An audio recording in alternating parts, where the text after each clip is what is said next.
ସକାଳୁ ସକାଳୁ ପୁରୀରେ ଘଟିଛି ବଡ଼ ଅଘଟଣ। ଶରଧା ବାଲିରେ ଚାଲିଗଲା ତିନି ଭକ୍ତଙ୍କ ଜୀବନ। କାଳିଆ ଦର୍ଶନ କରିବାକୁ ଆସି ଠେଲାପେଲାରେ ତିନି ଭକ୍ତଙ୍କ ମୃତ୍ୟୁ ହୋଇଛି। ତିନି ଜଣଙ୍କ ମୃତ୍ୟୁ ହେବା ସହ 50 ଆହତ ହୋଇଛନ୍ତି।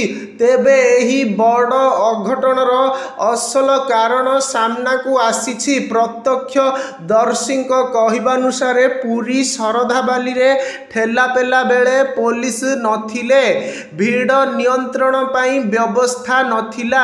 ଏହି ସମୟରେ ଭକ୍ତଙ୍କ ଭିଡ଼ ଭିତରେ ଦୁଇଟି ଟ୍ରକ୍ ପଶିଥିଲା। ଟ୍ରକ୍ ପଶିବା ଯୋଗୁଁ ଠେଲାପେଲା ହୋଇଥିଲା। ପ୍ରଶାସନିକ ଢିଲା ବ୍ୟବସ୍ଥାକୁ ଦାୟୀ କରୁଛନ୍ତି ଶ୍ରଦ୍ଧାଳୁ।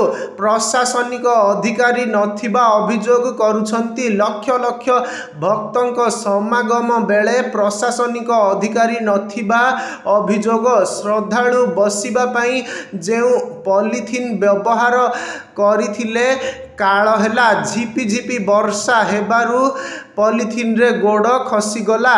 ଜଣଙ୍କ ପରେ ଜଣେ କଚାଡ଼ି ହୋଇ ପଡ଼ିବାରୁ ଅଘଟଣ। ସୂଚନା ଥାଉ କି ରଥ ସମ୍ମୁଖରେ ଅଘଟଣ ଘଟିଥିବା ସୂଚନା ମିଳିଛି। ଭୋରରୁ ଏପରି ବଡ଼ ଅଘଟଣ ଘଟିଛି। ତେବେ ଭୋର 4:20ରେ ଅଘଟଣ ଘଟିଥିବା ସୂଚନା ମିଳିଛି।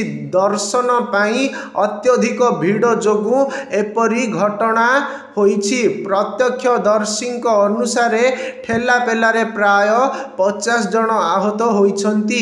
ଭକ୍ତଙ୍କ ଭିଡ଼ ଭିତରେ 4 କାଠ ବୋଝେଇ ଟ୍ରକ୍ ପଶିଥିଲା, ଯାହାପରେ ଠେଲାପେଲାରେ ଏପରି ସ୍ଥିତି ହୋଇଛି।